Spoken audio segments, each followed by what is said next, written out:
அன்பான மக்களே, நம்ம சுவாமியோட காஸ்டியூம் டிசைனர் இருக்காங்க இல்லையா, செரீன் பாத்திமா, அவங்க ஒரு செம்ம நியூஸ் கொடுத்துருக்காங்கங்க. இன்ஸ்டாகிராமில் அவங்க ஒரு போஸ்ட் போட்டிருக்காங்க.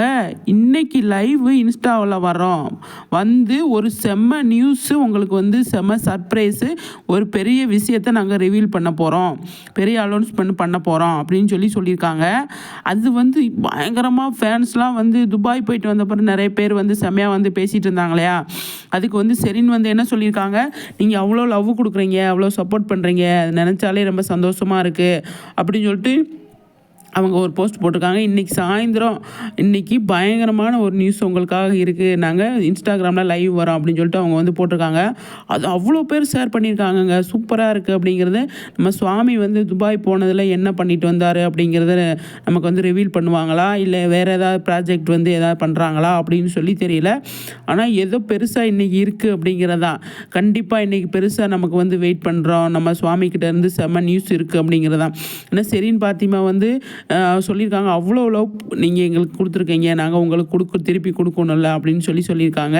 ஆனால் முக்கியமாக அவங்க துபாயில் ஷூட் பண்ணது எல்லாமே பயங்கர தனியாக இருக்கிற இடமா இருக்குது, செம்மையாக இருக்குது பார்க்குறதுக்கு. லொக்கேஷன் எல்லாமே பார்க்குறதுக்கு சூப்பராக இருக்குது. ஆனால் இடம்லாம் புதுசாக இருக்குது அப்படிங்கிறதான். அது மக்களாக இல்லாமல் தனியாக போய் அதை ஷூட் பண்ணியிருக்காங்க. அது என்ன விஷயமா இருக்கும் அப்படின்னு தெரியல. நான் ஆல்ரெடி அன்னைக்கு அந்த வீடியோ போட்டப்போ கூட நான் என்ன சொல்லியிருந்தேன், இது வேலண்டைன் டேஸ்க்காக ஏதாவது பிளான் பண்ணியிருப்பாங்களா அப்படின்னு எனக்கு அப்போ இருந்தே இந்த யோசனை இருந்துக்கிட்டே இருக்குது. அந்த மாதிரி லொக்கேஷன்லாம் அந்த மாதிரி தான் இருக்குது. அதனால் அதுக்காக ஏதாவது ஸ்பெஷலாக பண்ணியிருப்பாங்களா அப்படின்னு நான் எதிர்பார்க்குறேன். அந்த மாதிரி பண்ணியிருந்தாலும் நல்லா தான் இருக்கும் அப்படிங்கிறது. ஆனால் எந்த மாதிரி பண்ணியிருக்காங்க அப்படின்னு தெரியல. இன்றைக்கி சாயந்தரம் நமக்கு ஏதாவது அனௌன்ஸ்மெண்ட் கொடுக்குறேன்னு சொல்லியிருக்காங்களே, அதுலேருந்து நம்ம கெஸ்ட் பண்ணிக்கலாம்.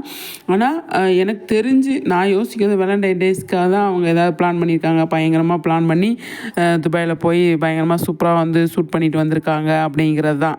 ஆனால் அது செம்மையாக தான் இருக்கும் அப்படிங்கிறது. எவ்வளோ பேர் போயிருக்காங்க, நம்ம பிரவீன் சார்லேருந்து Sereen Fathima, costume designer, makeup artist, அப்புறம் கேமராமேன் எல்லாருமே நமக்கு அங்கங்கே இன்ட்டு கொடுத்துட்டே இருந்தாங்க. இந்த ப்ராஜெக்டை பற்றி நம்மளை பேச வச்சுட்டே இருந்தாங்க. அதனால் இந்த ப்ராஜெக்ட் நல்லா நமக்கு மைண்டில் செட் ஆகிருக்கு. ஆனால் இதில் எந்த மாதிரி ஒரு இதை கொண்டு வர்றாங்க அப்படிங்கிறது தான். செம்மையாக இருந்ததுன்னா சூப்பராக இருக்கும் அப்படிங்கிறதான். நல்லா கொண்டு எடுத்திருப்பாங்க, நமக்கு இது நம்பிக்கை இருக்குது. ஆனால் என்ன மாதிரி இருக்கும் அப்படிங்கிறது ஒரே ஒரு இது மட்டும்தான். ஆனால் லொக்கேஷன்லாம் பார்க்கும்போது அவ்வளோ சூப்பராக இருக்குது. நம்ம சுவாமி பட்டையை கிளப்பியிருக்காரு அப்படிங்கிறது மட்டும் இதில் நமக்கு தெரிய வருது. ஆனால் இன்றைக்கி சாயந்தரம் கண்டிப்பாக இன்ஸ்டாவில் லைவ் வராங்க நம்ம செரீன் பாத்திமா. சுவாமி வராரா அப்படின்னு அதில் போடலை, இருந்தாலும் தெரியல எந்த மாதிரி அப்படின்ட்டு. சாயந்தரம் நமக்கு பெரிய நியூஸ் இருக்குங்க.